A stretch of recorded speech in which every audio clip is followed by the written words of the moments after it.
as we start in Matthew 14. This is the death of John the Baptist. Very sad, quite revolting. Verse 1. At that time Herod heard the reports about Jesus, and he said to his attendants, "This is John the Baptist. He's risen from the dead. That's why miraculous powers are at work in him." Herod was a ruthless ruler, and he was scared. Verse 3. Now Herod had arrested John and bound him and put him in prison because of Herodias, Herod's brother Philip's wife. For John the Baptist was saying to Herod, "It is not lawful for you to have her." Herod wanted to kill John, but he's afraid of the people because they considered him a prophet. On Herod's birthday, the daughter of Herodias danced for them and pleased Herod so much that he promised with an oath to give her whatever she asked. Prompted by her mother, she said, "Give me here on the platter the head of John the Baptist." The king was distressed, but because of his oaths and his dinner guests, he ordered her request be granted, and had John beheaded in prison. His head was brought in on a platter and given to the girl, who carried it to her mother. John's disciples came and took his body and buried it. Then they went and told Jesus. Those days were pretty rough, friend. Without question, at a king's command, John the Baptist, called of God, just killed, head just taken off. And can you imagine how sadistic and bloodthirsty that age was? That here was the head taken to Herodias. And what sort of woman was she? Allowing her daughter to be involved in this. But what about Herod? For the sake of a promise, just for the sake of a promise, when he was probably drunk, he had a prophet of God killed. Do you see how sinful sin is? Do you see what it can do in a person's life? He was distressed, but because of his oath, who cared a rap about his oath? What difference did it make? He just happened to make a promise during booze, and he had to fulfill it.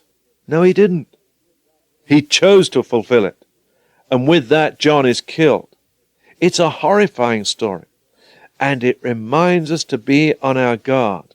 Friend, you never make an oath unless you know what you're making and why you're making it. He didn't know what this girl was going to ask. And prompted by her mother. Now, let's come back to the incident that had started this. Herod had done something that was totally wrong in the Jewish law. He had married his brother Philip's wife when Philip was still living. And John had said, "It is not lawful for you to have her." Now Herodias was mad at this. No one stood up against her except John the Baptist. And John, as you know, was very clear in what he said. I mean, some preachers are a little careful. Not John the Baptist. Friend, if you didn't like it, you lumped it. But he told you the way it was. And he would have shocked some Christians out of their seats today, because he would have told them exactly how it is. He would not have hesitated for one moment. He always told the truth, and he told it very clearly. So he told the king. And he knew when he told it, he was immediately in danger, so Herod puts him in prison. That in itself is horrifying. Can you imagine John the Baptist, who lived in the wilderness, an outdoorsman of wildlife, is suddenly put in prison? How do you think he felt?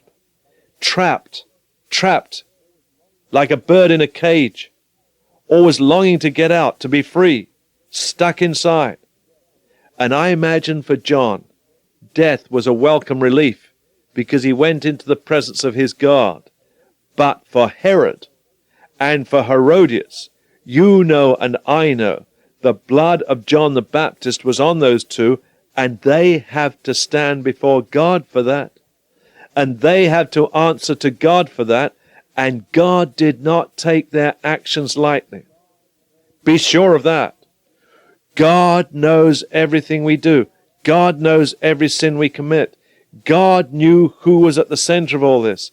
And God knew the motivation in Herodias and Herod, and they have to answer to God for it. And I think sometimes we just see these things so lightly. We don't see the real impact. And his disciples came and took the body and buried it. and then went and told Jesus. And you know Jesus was saddened. He was saddened at the sinfulness of man. He was saddened that his friend, his cousin, second cousin, had died in this way. But in an oath, a drunken king commits a crime.